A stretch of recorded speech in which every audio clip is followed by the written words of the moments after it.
force you to ask yourself questions that would never have been asked. There's this great example with the Southwest Airlines that is the most profitable airline company in history and became world famous for this 10-minute turnaround. It took 10 minutes from they empty the plane to they filled it again with people and then took off. And it made sense that was a competitive edge, because if you can make your turnaround quicker, you can schedule 1 or 2 extra flights per plane per day.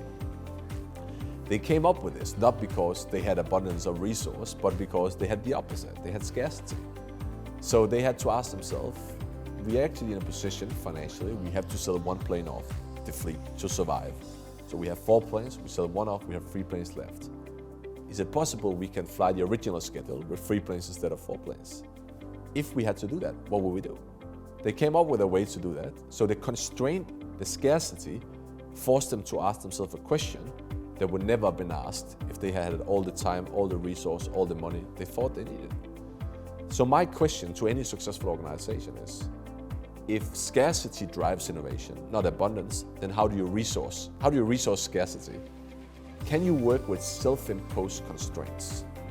Like Restaurant Noma in Denmark, 4 times named the best restaurant in the world, is built on a self-imposed constraint. We can only use ingredients in the food that naturally grows within 50 miles of the restaurant.